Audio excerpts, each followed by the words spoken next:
column of water shot 20 meters into the black sky. For 2 seconds, there was silence, the kind that makes men hold their breath and count heartbeats. Then the sound arrived, a deep, rolling thunder that shook the deck beneath Commander Paul Talbot's boots. The Japanese transport Tatsukami Maru was burning. Talbot stood on the bridge wing of USS John D. Ford, watching orange flames climb the night.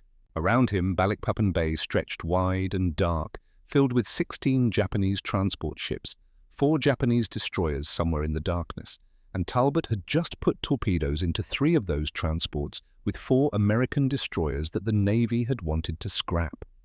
Behind him, the quartermaster whispered, "Sir, we actually hit them." Talbot didn't answer. He was counting the seconds until the Japanese realized what was happening.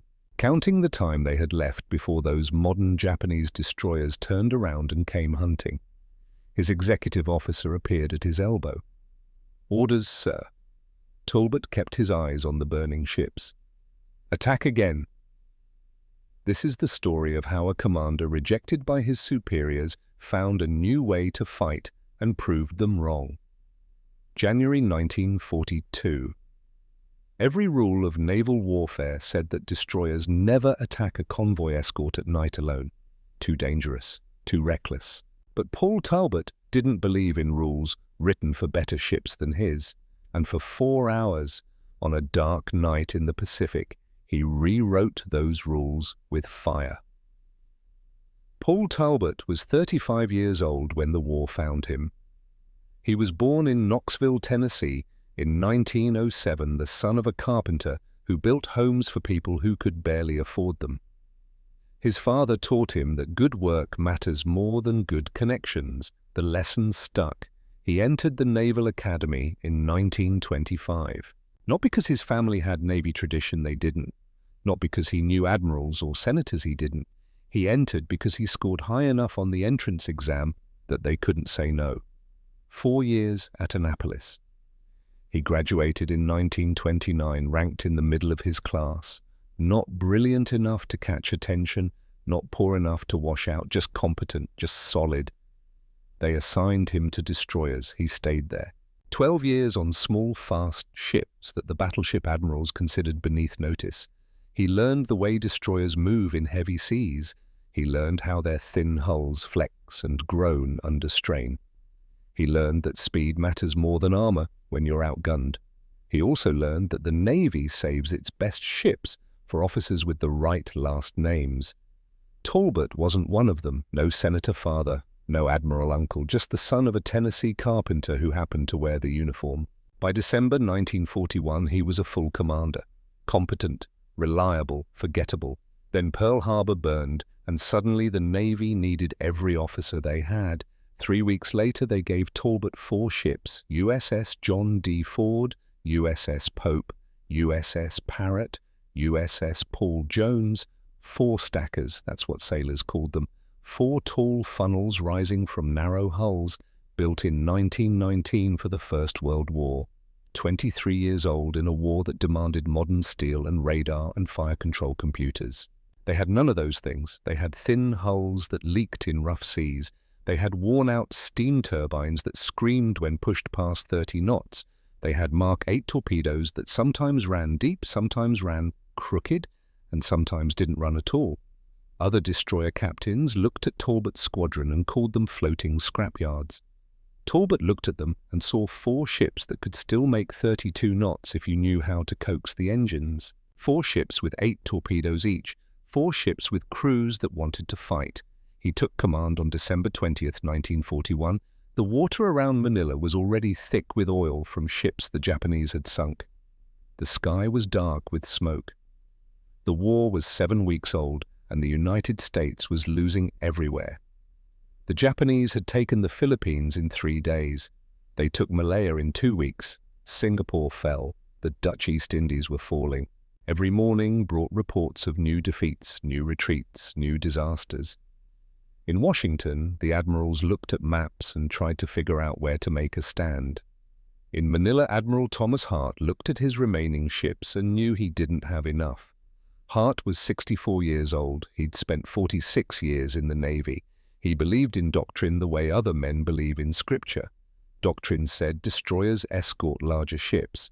Doctrine said you never send small ships against prepared defenses. Doctrine said you mass your forces, you coordinate your strikes, you follow the plan. Hart had 4 battleships at Pearl Harbor when the war started. Now he had none. He had 3 cruisers in the Philippines. Now he had 2 and both were damaged. He had 29 destroyers. Now he had 13 and half of those needed repairs. And the Japanese kept coming. Early January 1942, intelligence reports landed on Hart's desk. The Japanese were moving a convoy toward Balikpapan on the eastern shore of Borneo. 16 transport ships, 4 destroyer escorts, target the oil refinery that supplied fuel for the entire Japanese Pacific Fleet. If they took Balikpapan, they owned the oil. If they owned the oil, their carriers and battleships could operate indefinitely in Southeast Asian waters. Hart read the report. He called his staff. "We need to stop them." His operations officer spread maps across the table. "Sir, our doctrine requires 8 to 12 destroyers for a convoy attack. We need cruiser support. We need air cover." Hart nodded. "What do we have available?" 4 destroyers, all Clemson class, no cruisers, no air cover. Hart closed the folder. "Not enough. We wait for reinforcements from Pearl Harbor." One of his junior officers spoke up. "Sir, Pearl Harbor lost 8 capital ships. There are no reinforcements coming." Hart stared at the map for a long moment. Then he shook his head. "Doctrine is clear. We don't send 4 obsolete destroyers against a prepared convoy escort. That's suicide." The meeting ended, but Paul Talbot was in that room. And he didn't leave thinking about doctrine. He left thinking about oil. Talbot went back to his ship. He went to his cabin. He spread the intelligence reports across his small desk and studied the map of Balikpapan Bay. The bay was narrow, 4 miles wide, 3 miles deep. The Japanese transports would have to anchor close together. The water was shallow, only 40 feet in places. The refinery sat on the northern shore. He read the demolition reports. Dutch engineers had already rigged the refinery to blow. They'd destroy it rather than let the Japanese have it intact. That meant fire. That meant smoke. That meant light. He read the Japanese order of battle. 16 transports carrying troops and equipment, 4 Type Fubuki destroyers as escorts, modern ships, fast, well-armed, equipped with Type 93 torpedoes, the best in the world. Against that, Talbot had 4 old destroyers with unreliable torpedoes and guns that couldn't reach as far as the Japanese weapons. Standard doctrine said, "Don't attack." But Talbot kept studying the map. The Japanese destroyers would patrol outside the bay. They'd be looking for submarines. That's what submarines did. They attacked anchored convoys. The Japanese had trained for that. Their sonar was good. Their depth charges were effective. But they wouldn't be looking for surface ships inside the bay. Not American destroyers. Not ships the US had already pulled back from Borneo. Talbot traced the approach route with his finger. Come in from the south. Low speed. No smoke. The burning refinery would backlight the transport ships perfectly. Point-blank range. 800 yards. Close enough to hear men talking across the water. Launch torpedoes. Don't fire guns. Guns give away your position. Just torpedoes. 32 torpedoes if all 4 ships fired full spreads. Then run. It violated every piece of doctrine Hart believed in. It was also the only way to hurt the Japanese with what they had. Talbot sat back in his chair. He lit a cigarette. He thought about his father building houses in Tennessee, measuring twice, cutting once, doing the work right even when nobody was watching. Doctrine was written by men with better ships. Maybe it was time to write new doctrine. The next morning, Talbot requested a meeting with Admiral Hart. Hart received him in his office overlooking Manila Harbor. Through the windows, Talbot could see the masts of sunken ships sticking up through the oily water. "Commander Talbot, you have something to report." Talbot placed a folder on Hart's desk. Inside were his notes, his calculations, his proposed plan of attack. "Sir, I believe we can stop the Balikpapan convoy." Hart opened the folder. He read for 3 minutes without speaking. Then he looked up. You want to attack 16 transports and 4 modern destroyers with 4 obsolete destroyers at night, inside the bay. Yes, sir. Doctrine says. I know what doctrine says, sir. Doctrine says we need 8 ships minimum. Doctrine says we need cruiser support. Doctrine says we coordinate with air cover. Talbot leaned forward slightly. But doctrine was written for ships that have all those things available. We don't. Hart set down the folder. Your torpedoes are Mark 8s. Half of them run deep, a quarter run crooked. Some don't run at all. Yes, sir. The Japanese destroyers are faster than yours, better armed, better trained for night combat. Yes, sir. And you want to take 4 ships into confined waters, attack a force 5 times your size, and then outrun modern destroyers in open ocean. Talbot didn't hesitate. Yes, sir. Hart stood. He walked to the window. He looked at the sunken ships for a long time. Commander, I've been in the Navy for 46 years. I've seen what happens when junior officers ignore doctrine and go looking for glory. They get their men killed. This isn't about glory, sir. Isn't. Then what is it about oil? If the Japanese take Balikpapan, they own the fuel supply for their entire Pacific operation. We let them have that. This war is over before it starts. Hart turned around. And you think 4 old destroyers can stop that? I think 4 old destroyers can sink enough transports to delay them, maybe damage their escorts, make them cautious. Talbot met Hart's eyes.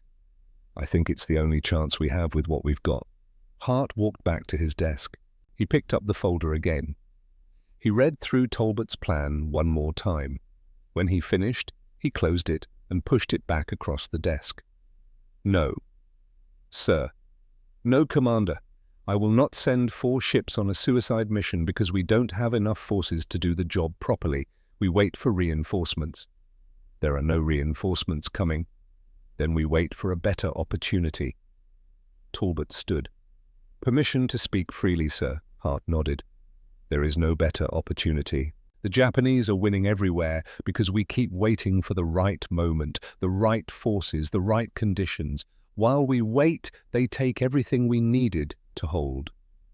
Hart's face hardened. Your request is denied, Commander. You will maintain defensive patrols in Manila Bay. You will not, under any circumstances, take aggressive action against Japanese forces without explicit orders from this command. Is that clear? Talbot picked up his folder. Yes, sir. Perfectly clear. He saluted. He left. But walking back to the dock, he wasn't thinking about defensive patrols. He was thinking about what Hart had actually said. Hart said, don't take aggressive action without explicit orders. He didn't say, stay in Manila. He didn't say, remain in port. And if Talbot happened to be somewhere else when those explicit orders arrived, say 200 miles away near Balikpapan, well, orders can't reach ships that aren't there to receive them. Talbot returned to USS John D. Ford. He went below to the engine room. The heat hit him first. Even tied to the dock with the engines cold, the compartment was over 90 degrees. The bulkheads sweated condensation. The air tasted like oil and steam. Chief Engineer Wyatt Dunbar was on his knees beside the No. 2 boiler, wrench in hand, forearm deep in valve assembly. He was 28 years old, from Harlan, Kentucky, son of a coal miner, 8 years in the Navy, all of them in engine rooms. He heard Talbot's footsteps and looked up. Captain on deck. As you were, Chief. Dunbar went back to the valve. Talbot crouched beside him.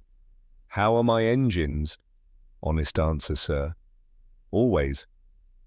Dunbar wiped sweat from his forehead with a rag that was already soaked. They're old, worn out. I've got steam leaks in 3 valves bearing wear in the port turbine and condenser tubes that should have been replaced 5 years ago. He tightened a bolt. But they'll run. How fast? Doctrine says we can make 32 knots for short bursts. Talbot noticed the phrasing. What does Wyatt Dunbar say? Dunbar set down his wrench. He looked at Talbot directly. I say I can give you 32 knots for 3 hours if you need it. Maybe 34 for 30 minutes if you're willing to risk blown seals. He paused. But I need to know what we're doing, sir, Because if you're asking about sustained high-speed running, we're planning to go somewhere fast. Talbot stood. I need 4 ships ready to make a high-speed run. 200 miles, night transit, 3 hours at 32 knots once we arrive. Dunbar stood too. When? Soon, maybe very soon. And Admiral Hart approved this. Hart said follow doctrine.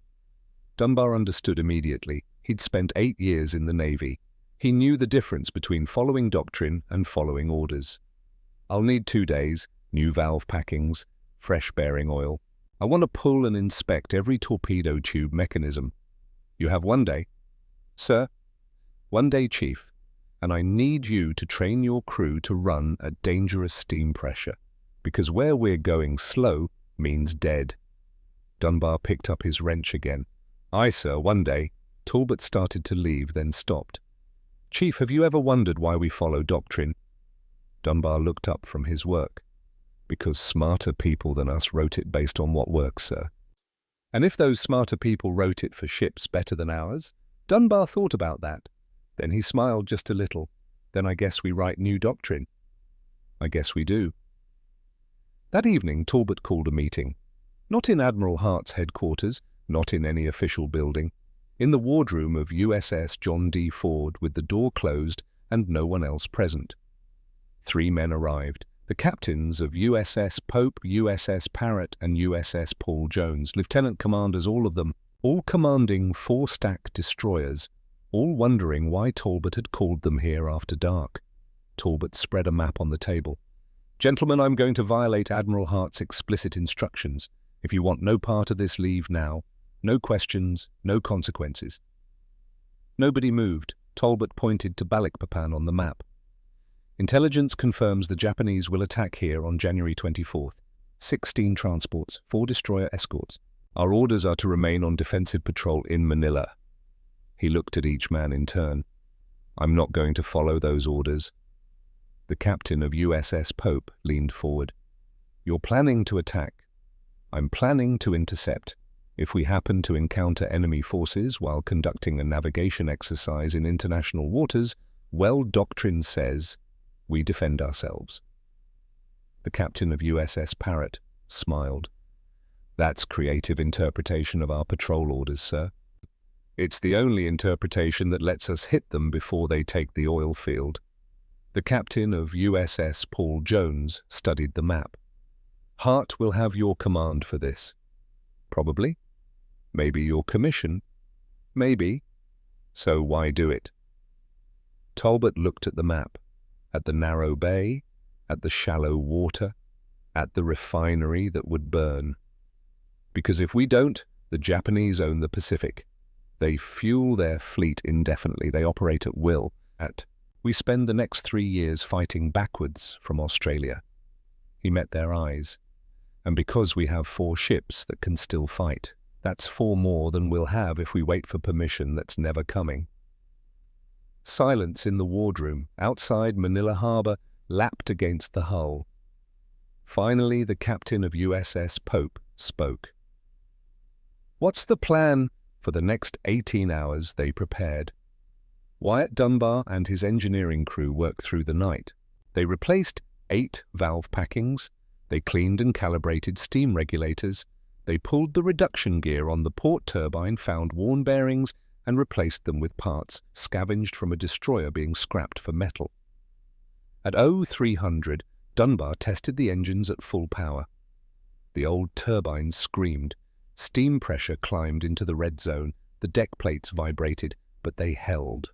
32 knots. Sustained. Dunbar shut down and smiled. On deck, torpedo crews drilled. Load, aim, fire, reload. Each tube had to work perfectly. No second chances, no do-overs, 8 torpedoes per ship, 32 total. That was everything they had.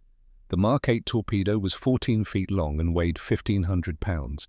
It carried 300 pounds of TNT and could travel 5,000 yards at 27 knots. In theory. In practice, the Mark 8 had problems. The depth-keeping mechanism sometimes failed, sending torpedoes under their targets. The gyroscopes sometimes drifted, making them run in curves. The contact exploders sometimes didn't detonate. but they were all Talbot had. The crews drilled anyway. In the radio room, operators checked frequencies and codes.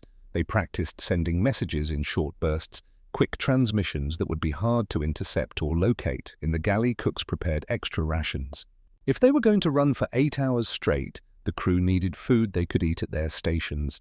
And in his cabin, Talbot wrote a letter, not to Admiral Hart, not to the Navy Department, to his father in Knoxville. He didn't explain the mission, couldn't, operational security, but he wrote about the 4 ships, about the crews, about doing good work even when nobody was watching.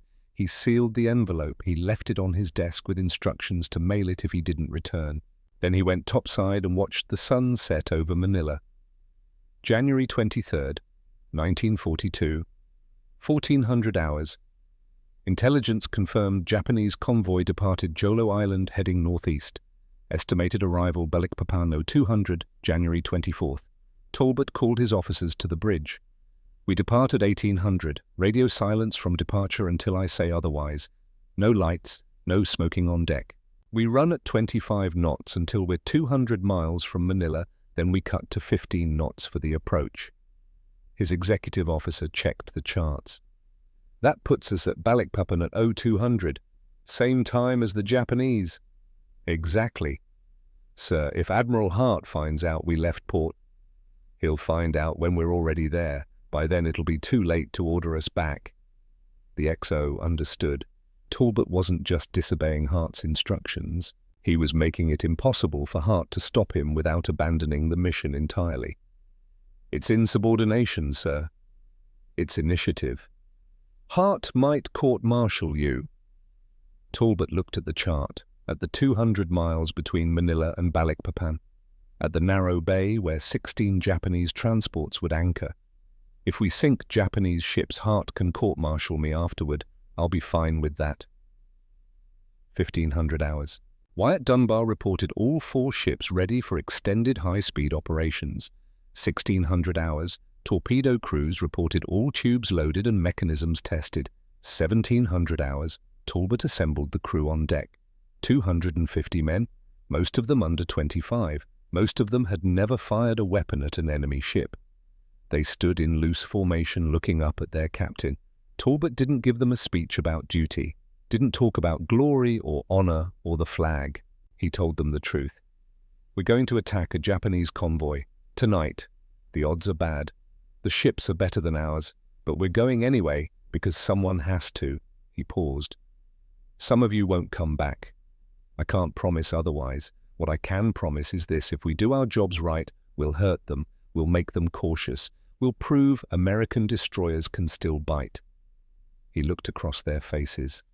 Any man who wants off, speak now. No shame, no consequences. Nobody moved. Then, to your stations. They went. 1800 hours, January 23rd, 1942. The sun was setting over Manila Bay. The water burned orange and red. In the distance, the wrecked ships looked like broken teeth. 4 destroyers slipped their moorings. USS John D. Ford led. USS Pope followed. Then Parrott. Then Paul Jones. Single file 300 yards apart. No fanfare, no send-off. Just 4 old ships leaving port in the evening light. In Admiral Hart's headquarters, a junior officer noticed the movement. "Sir Commander Talbot's squadron is getting underway." Hart looked up from his paperwork. "Did he file a movement report?" "No, sir." Hart stood. He walked to the window. He watched the 4 destroyers clearing the harbour entrance. His operations officer appeared at his shoulder. "Sir, should we recall them?" Hart watched the ships for a long moment. He thought about doctrine, about following proper procedure, about chains of command and operational protocols. Then he thought about the 8 battleships at the bottom of Pearl Harbor. "No, let him go. Sir, if Talbot wants to get himself killed attacking the Japanese, I won't stop him, but I also won't take responsibility." Hart turned away from the window. "Note in the log that Talbot departed on unauthorized patrol. Any consequences are his own." The operations officer hesitated. "And if he succeeds?" Hart sat back down at his desk. Then I'll decide if I want credit or if I want to maintain I knew nothing about it. Outside, the 4 destroyers turned south and increased speed. Black smoke poured from 16 stacks. The sun dropped below the horizon. No turning back now. 200 miles of dark water stretched between Manila and Balikpapan. The 4 destroyers cut through it at 25 knots, throwing white foam from their bows. No running lights, no radio transmissions, just the steady throb of steam turbines and the hiss of water along their hulls. Paul Talbot stood on the bridge wing of USS John D. Ford, watching the darkness. Behind him, 3 ships followed in perfect line. Ahead, nothing but empty ocean and the mission that would either prove him right or end his career. His executive officer appeared at his elbow. "Sir, radio room reports contact from Admiral Hart's headquarters." "What does it say?" "They're ordering all ships to report positions." Talbot looked at his watch. 1930 hours. They'd been gone 90 minutes. "Tell radio we're experiencing transmission difficulties. Static. Can't receive clearly." The XO didn't move. "Sir, that's..." "A lie. Yes. Note it in the log. Commander Talbot ordered radio silence maintained due to equipment malfunction." Talbot turned to face him. "If Hart wants to recall us, he needs to know where we are. If we can't receive his transmissions, he can't recall us. By the time we fix our radio, we'll be at Balikpapan. And after that, it won't matter what Hart orders. We'll either be fighting or we'll be running." The XO nodded slowly. "Aye, sir." He disappeared into the bridge. Talbot went back to watching the darkness. Below decks, Wyatt Dunbar moved through the engine room like a man checking every nail in a house before a storm. He ran his hand along steam pipes, feeling for temperature variations that meant leaks. He listened to bearing housings, hearing the subtle changes in pitch that meant wear. He watched pressure gauges with the focus of a man who knew that one blown valve could kill everyone aboard. The number 3 boiler was running hot.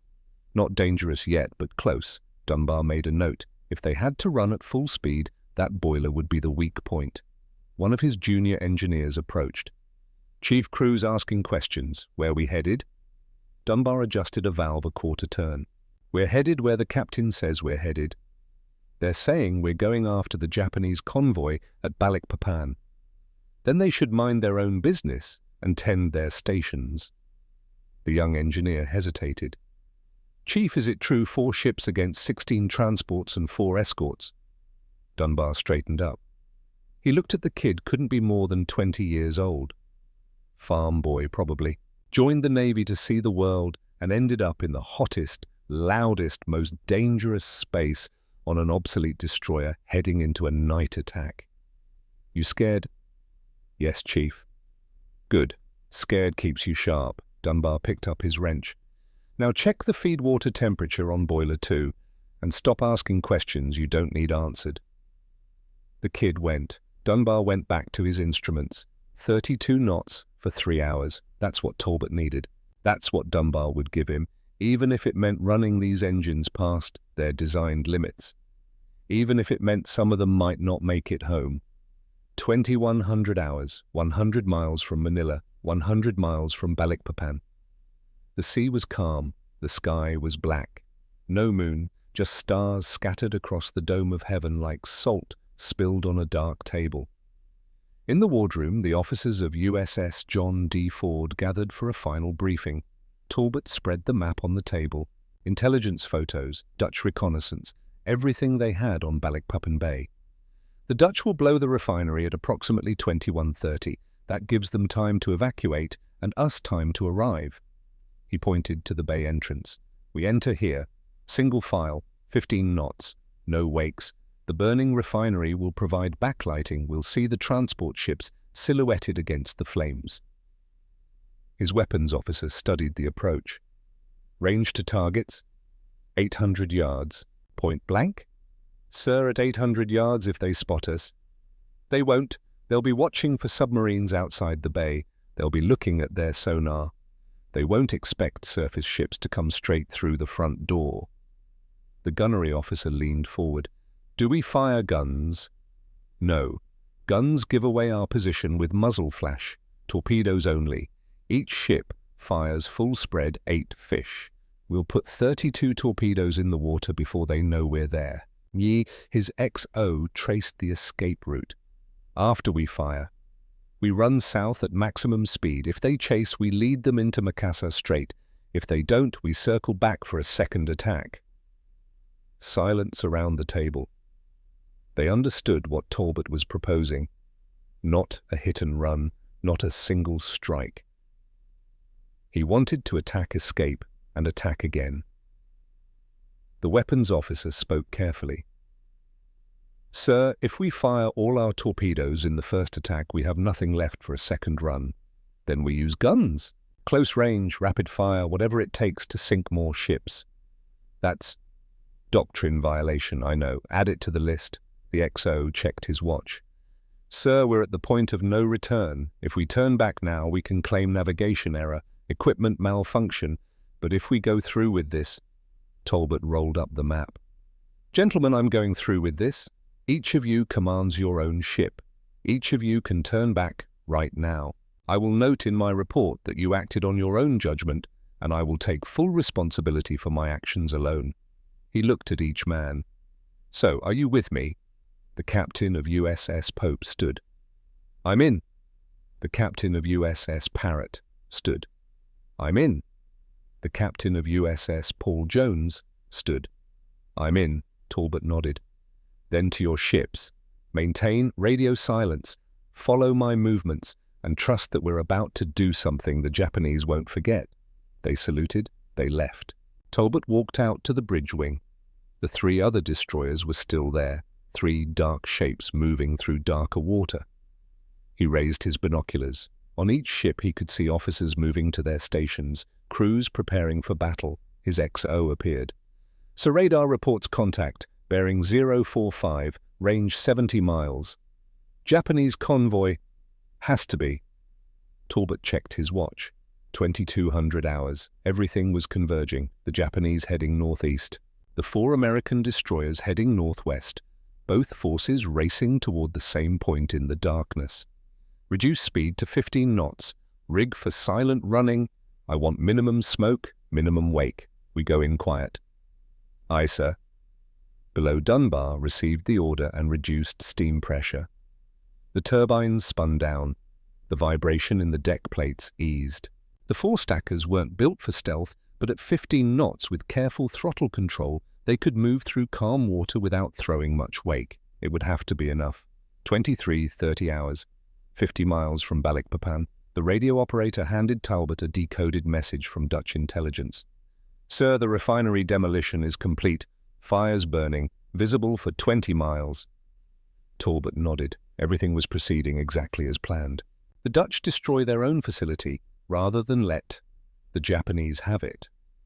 The fires light up the bay. The Japanese convoy sails straight into a killing ground, and 4 obsolete American destroyers would be waiting. He went out to the bridge wing again. The air had changed, warmer, humid, a faint smell on the wind smoke and burning petroleum. 20 miles ahead, the horizon glowed orange. His XO joined him. "Sir, the men are asking, after we attack, what are the chances we make it out?" Talbot didn't look away from that orange glow. Honest answer, "Yes, sir. If the Japanese react slowly, we'll get away clean. If they react fast, we'll have to outrun modern destroyers in ships that are 23 years old." He paused. "I'd say 50-50. And if we don't make it, then we take as many of them with us as we can." The XO was quiet for a moment. "My wife is in San Diego. I wrote her a letter before we left. Told her I loved her. Told her this was important." He looked at Talbot. "I didn't tell her I might not come back." "Would it have changed anything?" "No." "Then you told her everything that mattered." They stood together in the darkness, watching that orange glow grow brighter. Midnight, January 24th, 1942. 20 miles from Balikpapan. Talbot ordered speed reduced to 12 knots. The engine noise dropped to a low rumble. The bow wake flattened. The four ships moved through the water like ghosts, slow, silent, nearly invisible in the darkness. Ahead, the orange glow resolved into distinct flames. The Balikpapan refinery was burning hard. Massive fires consuming oil tanks, storage facilities, processing equipment. The Dutch had done their job well. Nothing would be left for the Japanese to use. But the fires served another purpose. Through his binoculars, Talbot could see ships, dark silhouettes against orange flames, transports, big, slow, heavy, anchored in neat rows inside the bay. He counted 8, 10, 12, 16, the entire convoy, right where intelligence said they'd be. He raised his radio handset. "All ships, this is Ford. Prepare for attack. Follow my movements. Maintain silence until first torpedoes are in the water." 3 clicks on the radio, acknowledgement without words. Talbot turned to his torpedo officer. "Set depth 6 feet. Spread pattern. I want 2 fish aimed at the nearest transport, 2 at the second nearest, and 4 at the large one in the center of the formation." "Aye, sir. Depth 6 feet, spread pattern." The torpedo crews worked in darkness using touch and practiced memory to set the depth mechanisms and gyroscopes. Each torpedo was armed with 300 pounds of TNT. Each torpedo could sink a transport ship if it hit in the right place, if it ran true, if it didn't run deep, if the contact exploder worked. A lot of ifs. But they were all Talbot had. 1:30. The 4 destroyers turned toward the bay entrance. Speed 10 knots. Formation single file 300 yards apart. No lights, no radio, just 4 dark shapes slipping through darker water. The fires grew brighter. Talbot could see details now. The transport ships had their boarding ladders down, landing craft moving between ships and shore, Japanese troops unloading equipment. They thought they were safe. They thought the Americans had retreated weeks ago. They were wrong. 1:50. Inside the bay. Talbot could hear voices now, Japanese voices, officers shouting orders, troops singing work songs as they hauled equipment. The sound carried across the calm water clear as bells. 800 yards to the nearest transport. 700, 600. Talbot raised his hand. His torpedo officer watched finger on the firing lever. The range closed. 500 yards. 400. On the nearest transport, a Japanese soldier stood at the rail looking out over the water. He was smoking. Talbot could see the red glow of his cigarette. 300 yards. The soldier looked directly at USS John D. Ford. For 5 seconds, he stared straight at the American destroyer moving through the darkness. Talbot held his breath. The soldier turned away. He said something to another soldier. They laughed. They went back inside. They'd seen the ship. They hadn't recognized it. 200 yards. Talbot dropped his hand. "Fire!" The first torpedo launched with a hiss of compressed air. Then the second. Then the third. 8 torpedoes left USS John D. Ford's tubes in the span of 15 seconds. They hit the water with small splashes, then disappeared into the darkness 14 feet long, 1,500 pounds each, running at 27 knots toward the anchored Japanese ships. 90 seconds to impact. Behind Ford, USS Pope launched. 8 more torpedoes in the water. USS Parrott launched. 8 more. USS Paul Jones launched. 8 more. 32 torpedoes running through Balikpapan Bay, converging on 16 anchored transport ships. The Japanese still didn't know. Talbot counted seconds. 60, 70, 80. On the nearest transport ship, a lookout saw something. A wake in the water. Moving fast, coming straight toward them. He shouted. Too late. 90 seconds. 90. The first torpedo struck Tatsukami Maru amidships, just below the waterline. 300 pounds of TNT detonated in a confined space. The explosion blew a hole 20 feet wide in the hull. Water rushed in. The ship began to list immediately. 2 seconds later, the sound arrived. A deep rolling boom that echoed off the hills surrounding the bay. Before the echo faded, the second torpedo hit. Different ship, same result. A massive geyser of water shot 50 feet into the air. Fire erupted on deck, then the third, the fourth, the fifth. In the span of 30 seconds, 5 Japanese transport ships took torpedo hits. 2 began sinking immediately. 3 caught fire. Ammunition stored on deck started cooking off, sending traces and shrapnel in random directions. Chaos erupted across the bay. Searchlights stabbed into the darkness, sweeping left and right looking for submarines. Finding nothing, Japanese troops ran for their rifles, firing at shadows. Officers screamed orders that nobody could hear over the explosions, and the 4 American destroyers were already turning south, accelerating, running for the bay entrance before the Japanese figured out what had hit them. Talbot gripped the rail and watched the fires. 5 ships. They'd sunk 5 ships in one attack.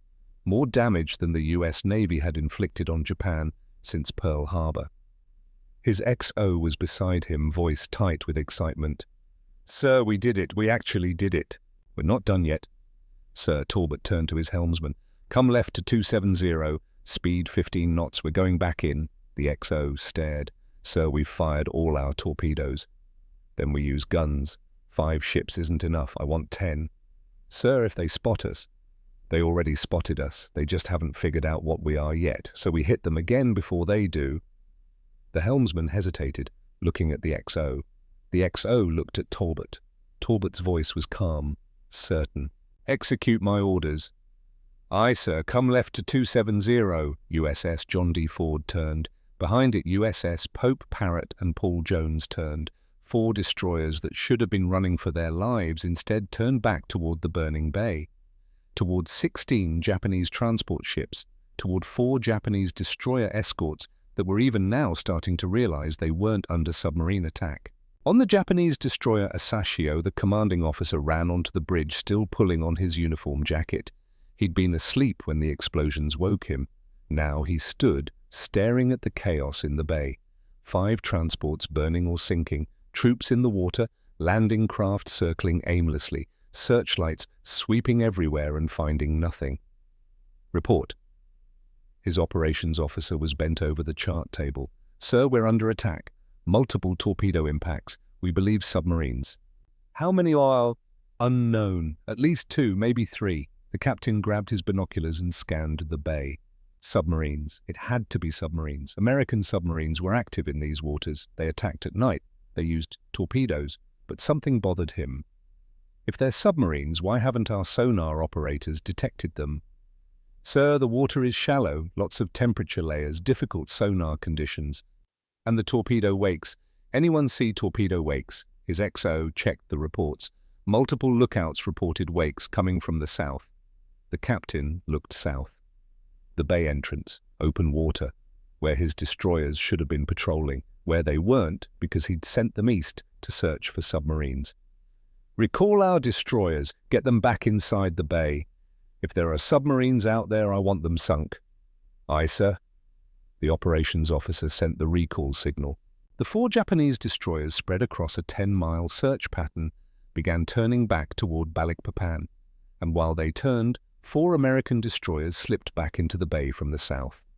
02:45. USS John D. Ford entered the bay for the second time. Speed 18 knots. Faster than before.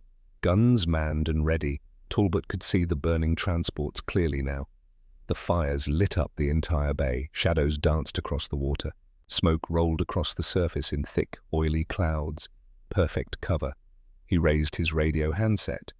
"All ships, this is Ford. Prepare to engage with main battery.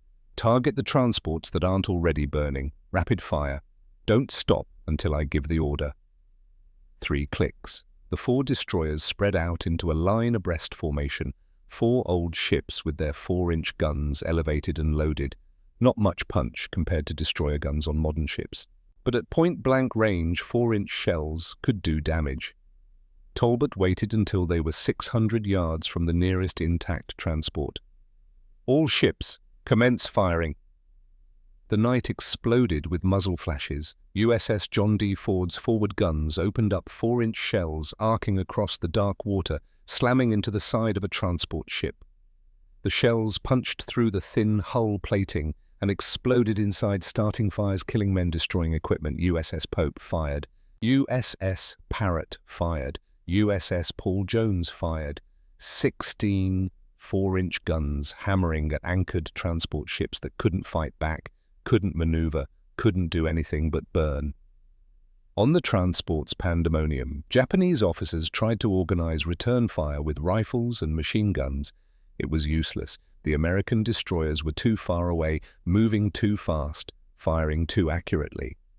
In 3 minutes, 2 more transports were on fire, 7 total, nearly half the convoy. And now the Japanese knew they weren't fighting submarines. A searchlight on one of the transports swung around and locked onto USS Parrot. The beam lit up the 4 stacker's distinctive silhouette, 4 tall funnels, narrow beam, the unmistakable profile of a Clemson-class destroyer. On Asashio's bridge, the Japanese captain saw it too. American destroyers inside the bay. His XO couldn't believe it. "Sir, that's impossible. The Americans withdrew from Borneo. Our intelligence confirmed it." "Then our intelligence was wrong. I'm looking at 4 American destroyers shooting up our convoy." He grabbed the radio. "All destroyers return to base immediately. Enemy surface ships in the bay. Engage and destroy." 4 Japanese destroyers turned hard. Their turbines screamed to full power. Modern-type Fubuki destroyers designed for 38 knots, armed with 5-inch guns and Type 93 torpedoes, fast, lethal, and now very, very angry. They charged toward the bay at maximum speed. Talbot saw them coming. On the horizon, 4 sets of bow waves throwing white spray. Distance 8 miles, speed closing at over 30 knots combined. Time until engagement 12 minutes. He keyed his radio. "All ships, cease fire. Come right to 180. Flank speed. We're leaving." The 4 American destroyers stopped shooting. They turned south. Their old engines roared to maximum power. Black smoke poured from 16 stacks. They ran. Behind them, 7 Japanese transport ships burned. 2 were sinking. 5 were heavily damaged. Out of 16 ships in the convoy, only 9 were still intact. But now the Japanese destroyers were coming, and the old 4-stackers would have to outrun them or die trying. 300 hours. Outside Balikpapan Bay, the 4 American destroyers were running south at 32 knots. Every engine pushed past safe limits, every boiler at maximum pressure, every turbine screaming. In John D. Ford's engine room, Wyatt Dunbar moved like a man fighting a fire. The temperature was over 120 degrees. Steam leaks hissed, bearings howled, the entire compartment shook with vibration. His crew watched him with terrified eyes. Dunbar checked gauges, adjusted valves, made rapid calculations in his head. Boiler pressure, dangerous, but acceptable. Turbine RPM above design limits but holding. Cooling water flow adequate. Valve 3 showed early signs of stress, steam hissing from the packing. Not critical yet, but it would get worse. One of his engineers shouted over the noise, "Chief, we can't maintain this speed. The engines will blow." Dunbar didn't look up from his gauges. "We maintain this speed, or the Japanese catch us. I know which one I prefer." "But Chief, you want to live. Keep those valves regulated. You want to die. Let the pressure drop and watch the Japanese destroyers close the range." The engineer went back to his station. Dunbar allowed himself one moment, just one, to think about what would happen if a boiler blew at this pressure. The explosion would tear the ship in half. Everyone in the engine room would die instantly. Everyone on the ship would probably die shortly after. He pushed the thought away and went back to his instruments. Topside Talbot watched the horizon behind them. The Japanese destroyers were visible now. 4 dark shapes against the orange glow of the burning refinery. Distance 6 miles, and closing. His XO did the math. "Sir, they're making 35 knots. We're making 32. They're gaining a mile every 20 minutes. Talbot nodded. He'd already done the calculation. In 2 hours, the Japanese would be in gun range. "How long until sunrise?" 0600, sir." 45 minutes after the Japanese would be in gun range. Dawn meant the American destroyers would be clearly visible. The Japanese could use their superior fire control, their longer-range guns, their faster speed. Dawn meant death. Talbot looked at the 4 ships behind him, old, worn out, pushed beyond their limits, but still fighting. He thought about doctrine, about proper procedure, about what the smart, safe, careful decision would be.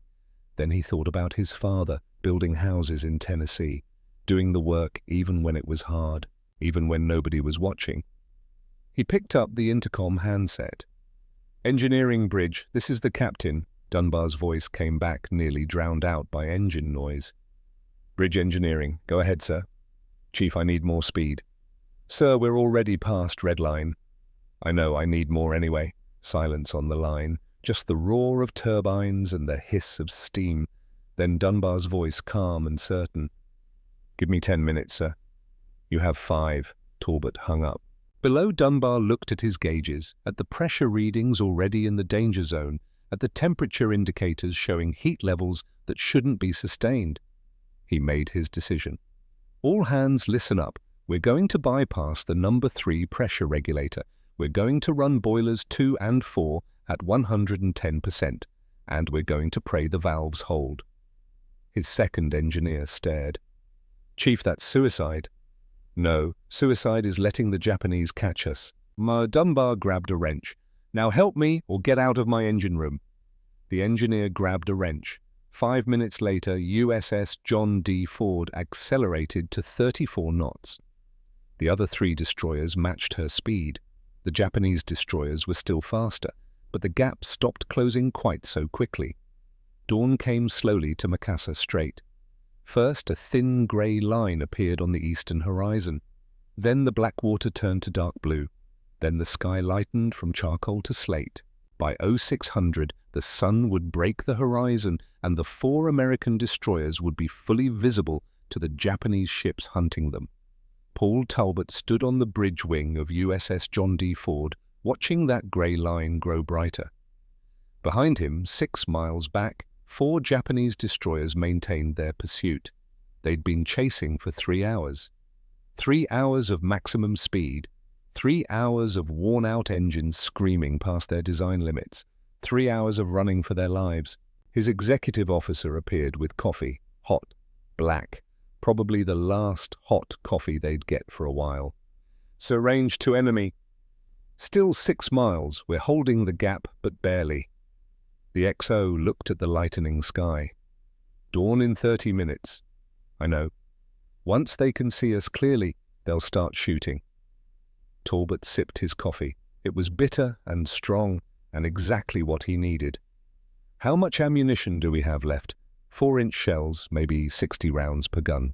"We fired most of it in the bay." "And torpedoes?" "None. We're dry."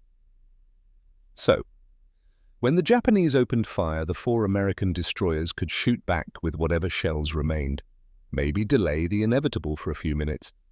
But against modern destroyers with longer-range guns and better fire control, it would be a slaughter, unless Talbot could think of something. He always thought of something.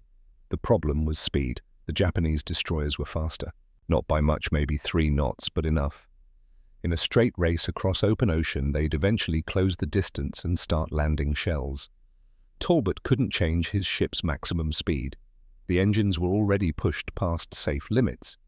Wyatt Dunbar was performing miracles just keeping them running at 34 knots, but he could change how predictable his course was.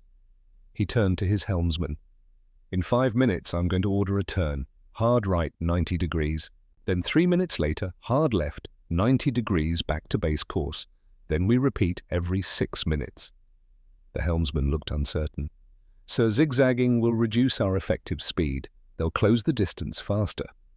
"Maybe, or maybe it'll make us impossible to target accurately." Talbot set down his coffee cup. "Gunnery is about prediction. You don't aim where the target is, you aim where it's going to be. But if the target keeps changing direction randomly, prediction becomes guesswork." The XO understood. "You're going to make us impossible to hit by making us impossible to predict. Doctrine says run straight and maximize speed, but doctrine was written for ships that could outrun their pursuers." Talbot looked at the Japanese destroyers on the horizon. "We can't outrun them, so we make them miss. Sir, the other ships." "Send signal. All ships prepare to execute zigzag pattern on my command. 3-minute intervals, 90-degree turns. The signal flags went up. On Pope Parrott and Paul Jones, officers read the message and looked at each other with expressions that said their commander had finally lost his mind. But they prepared to follow his orders anyway. 5:45, 15 minutes until dawn. The Japanese destroyers were close enough now that Talbot could make out details through his binoculars. The lead ship was a Type Fubuki destroyer, sleek, modern, built for speed and night combat. Its forward guns were elevated, ready. The Japanese captain was waiting for better light, waiting to be certain of his target before wasting ammunition. Smart, professional, following doctrine exactly. Talbot was about to teach him why doctrine didn't always win battles. All ships execute zigzag pattern. Now, USS John D. Ford heeled hard to starboard, her rudder bit into the water. She came right 90 degrees from heading south to heading west. Behind her, 3 more destroyers turned in perfect sequence. On the Japanese destroyer's bridge, the gunnery officer swore. He'd been tracking the American ship's course, calculating firing solutions.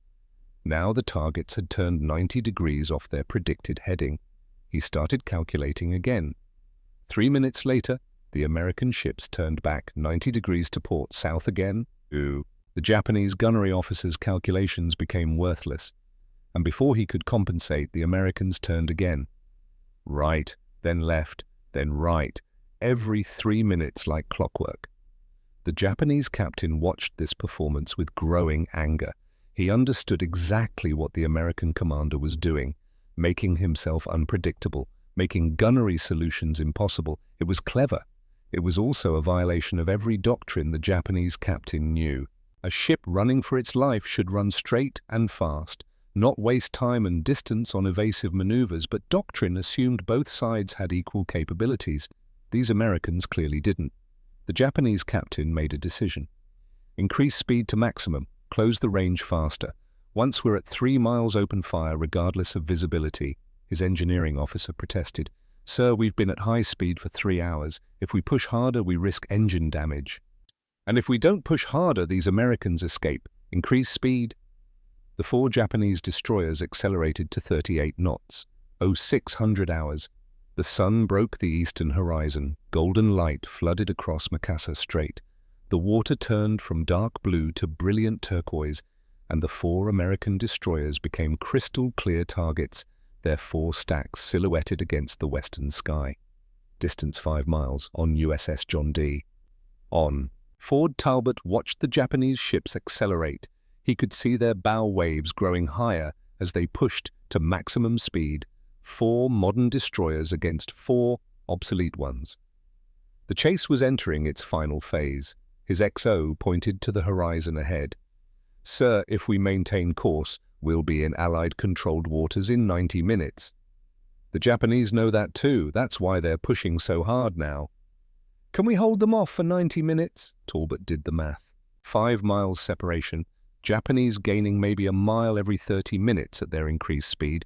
In 90 minutes, the Japanese would close to 2 miles, well within gun range. They wouldn't make it to Allied waters, not running straight. Send to all ships continue zigzag pattern, and tell the gun crews to prepare for action. We're going to have to fight. Below decks, Wyatt Dunbar heard the announcement over the intercom. Prepare for action. That meant the Japanese were getting close. That meant guns would start firing soon. That meant his engine room would become a primary target. He looked around at his crew. Young men, most under 25. Farm kids and factory workers who'd joined the Navy for steady pay and 3 meals a day. Now they stood in a steel box heated to 130 degrees, surrounded by steam pressure that could blow them apart, waiting for Japanese shells to start punching through the hull, and they stayed at their stations. Dunbar checked his gauges one more time. Boiler pressure redlined, turbine temperature critical, valve 3 leaking worse, now steam hissing from the packing. They'd been running flat out for 3.5 hours. These engines weren't designed for this. They should have failed 30 minutes ago, but they kept running. Dunbar adjusted the number 3 valve. The wrench slipped in his sweaty hands. The valve was so hot it had discolored the metal. Steam hissed from failing packing. If it blew, superheated steam would fill the compartment in seconds. But if he shut it down, they'd lose 5 knots. The Japanese would catch them. He kept it running. Hand steady, jaw set, because Captain Talbot needed 34 knots. One of his engineers appeared at his shoulder. "Chief, I can take over. You've been on that valve for 2 hours. Dunbar didn't move. "You don't know the feel of it, I do. I know when it's about to let go. Chief, get back to your station." The engineer left, and in the engine room Wyatt Dunbar stood with his hand on the number 3 valve, feeling the heat through the metal, feeling the vibration that meant catastrophic failure was seconds away. He held it steady, because his captain needed 34 knots. And Wyatt Dunbar always delivered, even if it killed him. 6:30 hours, distance 4 miles. The first Japanese shell screamed overhead. It fell 200 yards short, sending up a geyser of white water off USS John D. Ford's port quarter.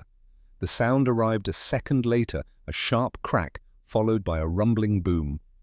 Talbot keyed his radio. "All ships there in range, continue evasive maneuvers. Do not return fire until I give the order." USS Pope's captain came on the radio. "Sir, we're in range 2. Request permission to engage." "Denied. Our 4-inch guns can't reach them yet. Let them waste ammunition shooting at targets that won't stay still." A second shell landed, closer this time, 100 yards short. The Japanese were ranging in. Talbot watched the fall of shot and timed his next turn. He waited until he saw the muzzle flash from the lead Japanese destroyer, counted 2 seconds, then gave the order. "All ships hard right 90 degrees. 4 destroyers heeled into a turn. The Japanese shell landed exactly where they would have been if they'd maintained course. Instead, it fell into empty water. The Japanese gunnery officer started his calculations over again. On the bridge of the lead Japanese destroyer, the captain was losing patience. Every time his guns achieved a firing solution, the Americans turned. Every time his ships closed the range, the American zigzag pattern forced his gunners to start over. It was like trying to shoot a bird that wouldn't fly straight. His XO stood beside him, watching the American destroyers weave through the morning sunlight. "Sir, their commander is good. Their commander is desperate and clever, but desperation and cleverness won't save them." The captain raised his voice. "All ships concentrate fire on the trailing destroyer. If we can cripple one, the others might stop to help." It was sound doctrine: attack the weakest link. Force the enemy to choose between abandoning their damaged ship or slowing down to protect it. 4 Japanese destroyers shifted their fire to USS Paul Jones. Shells began to fall around her like rain. 700 hours, USS Paul Jones was in trouble. The Japanese had found their range. Shells were landing close, 50 yards, 30 yards, 20 yards. Geysers of water drenched her decks. Shrapnel pinged off her thin hull. Her captain radioed Talbot. "So request permission to return fire." Talbot calculated ranges. The Japanese were at 3,500 yards now. His 4-inch guns had a maximum range of 8,000 yards, but effective range was closer to 5,000. At 3,500 yards, his shells would reach barely, but it would mean stopping the zigzag pattern, steadying up for accurate gunnery, making themselves easier targets. Another shell landed 10 yards off Paul Jones's beam. Talbot made his decision. "All ships cease zigzag. Come right to heading 090. Reduce speed to 20 knots. Prepare to engage." His XO stared. "Sir, if we slow down, they'll close to point-blank range." "I know, but if we don't stop them from hitting Paul Jones, she'll go down anyway. We fight now, or we lose." The 4 American destroyers turned to face their pursuers. They slowed, their guns elevated. The range closed. 3,500 yards, 3,200, 3,000. Talbot picked up his radio handset. "All ships, target the lead destroyer. Rapid fire, commence." 16 4-inch guns opened up. The old destroyers didn't have modern fire control. They didn't have radar. They didn't have computers calculating deflection and elevation. They had gunners with good eyes and steady hands who'd drilled on these weapons for years. And at 3,000 yards, good eyes were enough. The first American salvo fell short, the second fell over. The third landed in a tight pattern around the lead Japanese destroyer. One shell struck home a 4-inch round that punched through the thin plating on the destroyer's forward superstructure and exploded inside. Not a killing blow, but first blood to the Americans. The Japanese destroyer returned fire. 5-inch guns against 4-inch guns, longer range, heavier shells, better fire control. But the Americans were zigzagging again even while shooting. Harder to hit, harder to predict. The battle became a running gun duel. 4 old American destroyers fighting 4 modern Japanese destroyers at point-blank range in open ocean. It shouldn't have been a fair fight. It wasn't. The Japanese should have won in 5 minutes. But Paul Talbot wasn't following doctrine. He was fighting the only way that gave his ships a chance, aggressive, unpredictable, refusing to do what the enemy expected. His ships fired, turned, fired again. The Japanese fired back. Shells fell like rain. Water geysers erupted. Smoke and cordite filled the air, and nobody could land the killing blow. 7:45, 90 minutes of running, 45 minutes of fighting. USS John D. Ford had taken 3 hits, none critical. 1 shell through the forward deckhouse, 1 through the after funnel, 1 that glanced off the hull and failed to explode. USS Pope had taken 2 hits. Light damage. USS Parrott had taken 1 hit. Fire on the fantail quickly extinguished. USS Paul Jones had taken 5 hits. Heavier damage. 1 gun out of action. Fire in the forward compartments, but still making 28 knots. The Japanese destroyers had taken hits too. The lead ship was trailing smoke from a hit on her forward gun mount. The second ship had damage to her bridge. The third and fourth were still untouched, but they were all slowing down. On the bridge of the lead Japanese destroyer, the engineering officer delivered bad news. "Sir, we've been at high speed for 4 hours. Fuel consumption is critical. If we continue the pursuit, we won't have enough fuel to return to Balikpapan." The captain checked his charts. They were 200 miles from base, deep into waters where Allied submarines operated. If they ran out of fuel here, they'd be sitting ducks.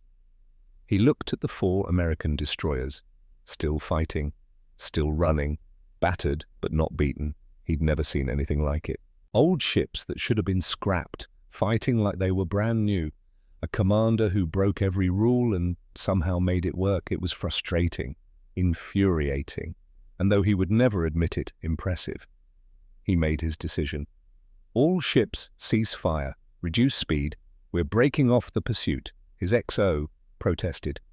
"Sir, we have them. Another 30 minutes. Another 30 minutes, and we won't have fuel to get home. These Americans have already accomplished their mission. They've damaged our convoy. They've delayed our operation. Sinking them now won't change that." He lowered his binoculars. "And if we run out of fuel trying to catch them, we become the targets." The order went out. The 4 Japanese destroyers reduced speed. Their guns fell silent. They turned northeast, back toward Balikpapan. The chase was over. On USS John D. Ford's bridge, Talbot watched the Japanese ships turn away. For 10 seconds he didn't believe it. He kept waiting for them to turn back to resume the pursuit to finish what they'd started. But they kept going, growing smaller on the horizon, heading home. His executive officer spoke quietly. "Sir, they're letting us go." Talbot didn't lower his binoculars. They ran out of fuel, or nerve, or both. "What do we do?" "We run south until we're absolutely certain they're not coming back. Then we head for Allied waters at economical speed." He finally lowered his glasses. "And we count how many of our people are still alive." He picked up the radio handset. "All ships cease fire. Maintain heading 180, reduce speed to 15 knots. Report damage and casualties." The reports came in. USS John D. Ford, 3 hits, 7 wounded, no dead. All systems functional. USS Pope, 2 hits, 3 wounded, no dead. All systems functional. USS Parrott, 1 hit, 2 wounded, no dead.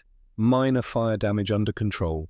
USS Paul Jones, 5 hits, 12 wounded, 1 dead, a gunner, killed by shrapnel. Forward compartments damaged, can still make 25 knots. 1 dead out of nearly 1,000 men across 4 ships, 1 dead in a battle that should have killed them all. Talbot closed his eyes for just a moment. He thought about that gunner on Paul Jones. Young man, probably. Maybe 20 years old, maybe from Nebraska or Georgia or California. Dead now because Talbot had ordered these ships into combat, 1 dead. And 7 transport ships sunk or damaged, first American naval victory since Pearl Harbor. Was it worth it? He opened his eyes. He looked at the 3 destroyers following him, battered, damaged, but still afloat, still fighting. Yes, it was worth it. His XO interrupted his thoughts. So, message from engineering. Chief Dunbar requests permission to shut down No. 3 boiler for emergency repairs. Talbot picked up the intercom.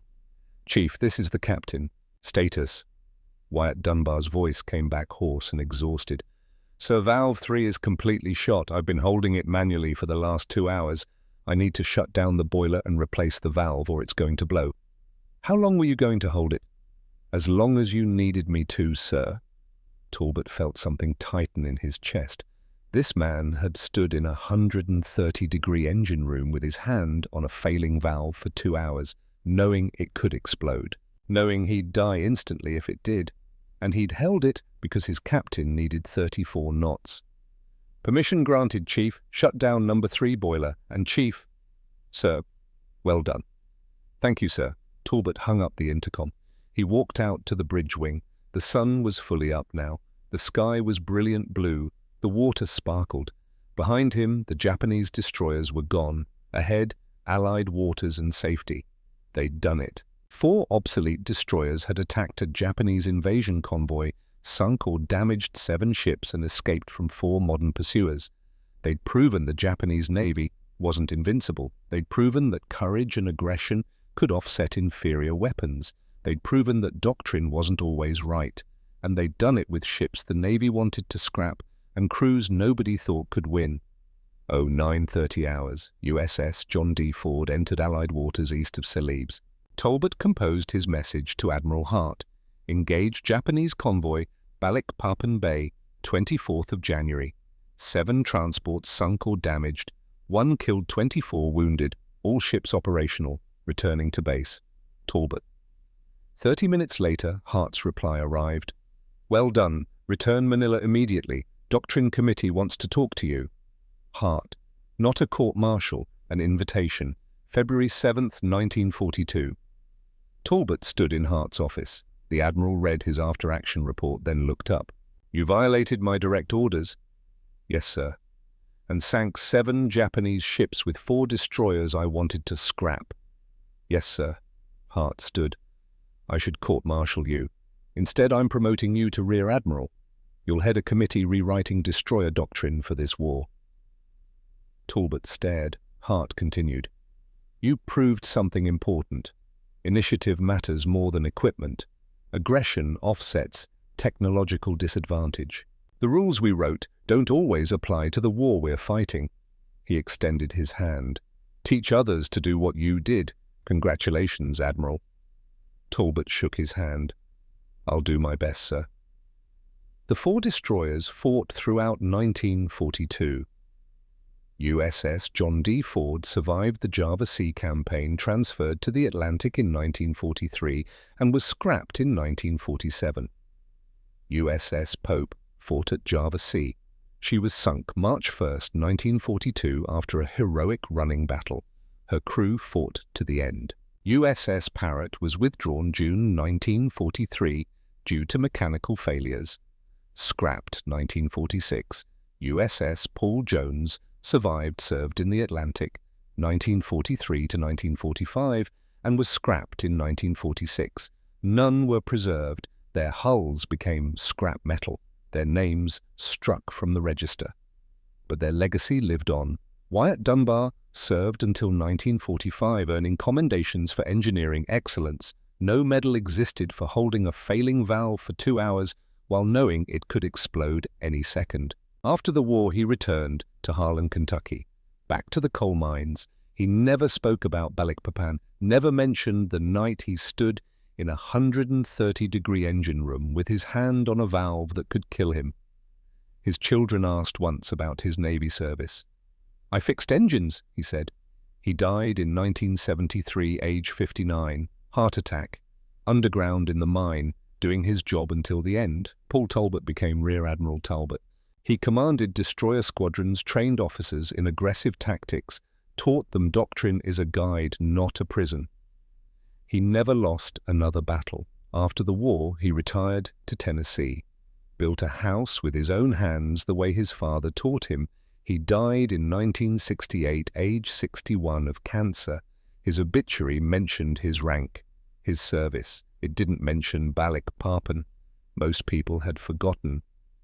Today, a small memorial stands at Balikpapan. Most tourists don't notice it. Just a plaque near the old refinery site. It mentioned 7 Japanese ships, 4 American destroyers, the date January 24, 1942. It doesn't name Paul Talbot, doesn't name Wyatt Dunbar, doesn't name the gunner who died on USS Paul Jones. History remembers the big battles, Midway, Leyte Gulf, the Philippine Sea. It forgets the small ones. But the small ones mattered, because on that night in 1942, 4 obsolete destroyers proved the Japanese could be beaten, proved American forces could fight back, proved courage and initiative could offset technological disadvantage. The tactics Talbot developed, night attacks, point-blank, torpedo strikes, aggressive maneuvers against superior forces, became standard doctrine for American destroyers throughout the Pacific War. Every destroyer captain from 1942 to 1945 learned Talbot's methods, not from the manual, from necessity.